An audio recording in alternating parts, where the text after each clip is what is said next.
जोहार गे सनम को इंगे मोकरो मुर्मू इन्या नवा मोकरो मुर्मू सार यूट्यूब चैनल ते जतो को सगुन अतांग दाराम मेना आदो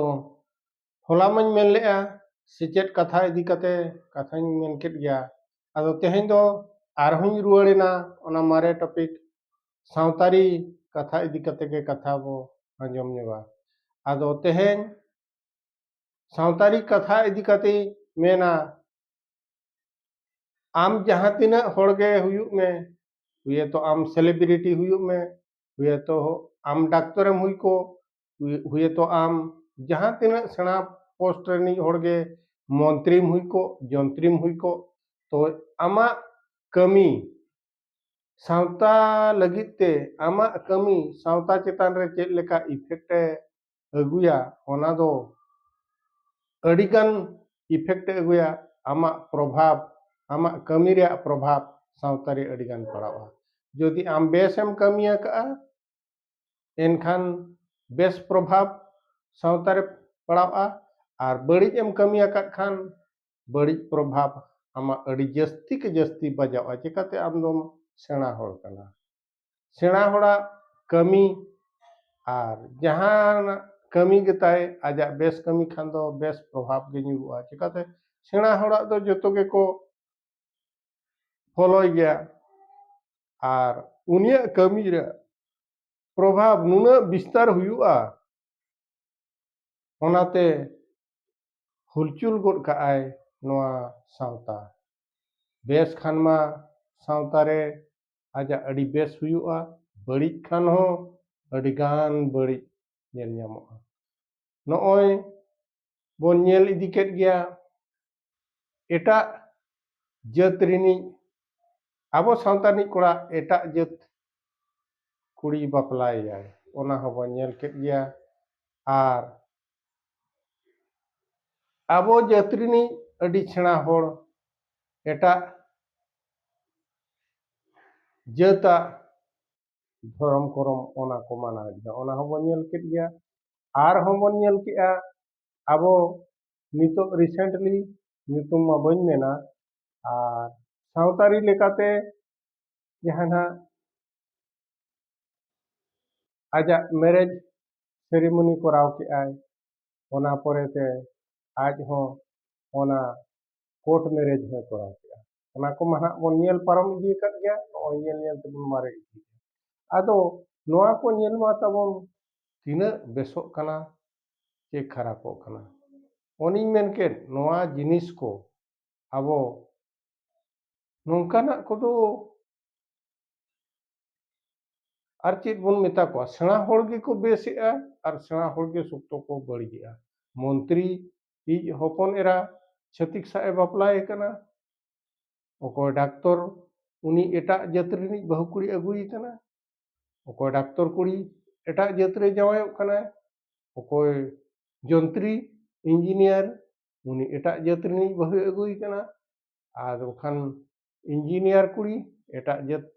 कोड़ा साए बापला कना नोआ को मिटांग तिना गलत हुई कना आदो को मेना नोआ को आसेका गे जहाना ए सुधारा हुनंग और माझी को कंट्रोलिंग बॉडी दो आसेका कराय आदो उनको आको ठीक बाको कमिया ओना दो उना सरी उतर हम बांग कना और उना खाली उतर हम नोआ कथा तो दो जतो होड़ा जिम्मेवारी कान गया अतु रे अतु माझिया जिम्मेवारी तहन कान गया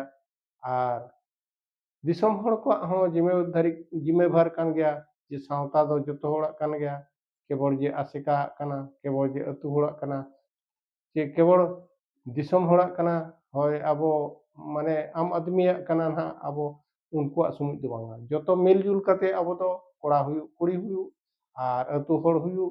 और बखानु आसेका जहां एग्जीक्यूटिव बॉडी को मेना को उनको आते हो जो तो आसेका सुमुज दो बाबन दोसेया अतु होड़ अतु माझी सुमुज बाबन दोसेया और आबो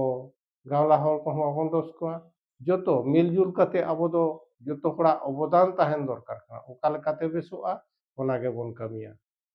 आबो आबो आबो तो पोस्ते को ठीक कना सावता चेद लेकारे बेसोआ ओना दो बाबन nail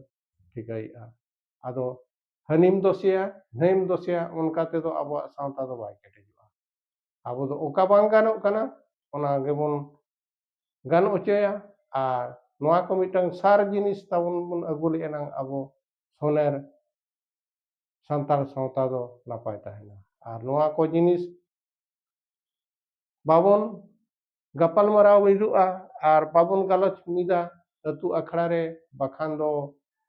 atu khon ge abuak chengha chetana do tahen dorkar atu bichar jahan leka huyu'a onka ge abuak disom re huyuk dorkar ado ठीक कथा ओना कंट्रोलिंग बॉडी दो हाँ आसेका कन गया आसेका रे मनाव बाताव हो दरकार कन गया ओंडेना कथा मनाव बाताव कते अतु माझी को अतु गावला हर को ओना मनाव बाताव दरकार आर जुदी ओंडेना कथा बाबन मनाव बातावा एनखान ओना हो बाय कार्य पारिया मनाव आर बाताव रेगे आबो बो तहन खान अतु दिसम ना नापाय ते तहन दाड़ेया आर नोआ मिटंग जोतो हर टेन कुकली तहन कना तेहें आबो लेकाते आबो बन कमिया आबो मैरेज लेकाते कस्टमरी मैरेज लेकाते आबो मैरेजा एनते रहो कोर्ट मैरेज बन कराव गया आदो उनकिन अडिगान एविडेंस किन एम किया अकिना मोचा खन ओडोकेना ओना ओना कोदो चेक लगित कराव हुयुक कना एनखान आबो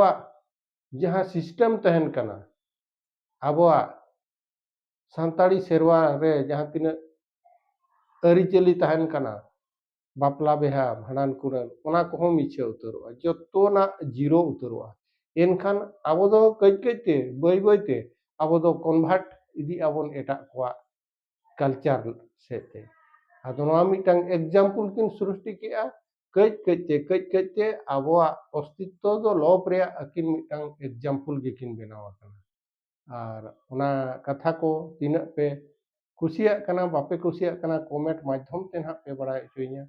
और लाइक शेयर सब्सक्राइब आलो पे हिड़िया कुसिया खान पे लाइक आपे किंतु शेयर सब्सक्राइब तो निहाती पे करावा तेहनिया कथा नोड़े गिन मुचादिया मा एनखान सानाम कोगे जोहार।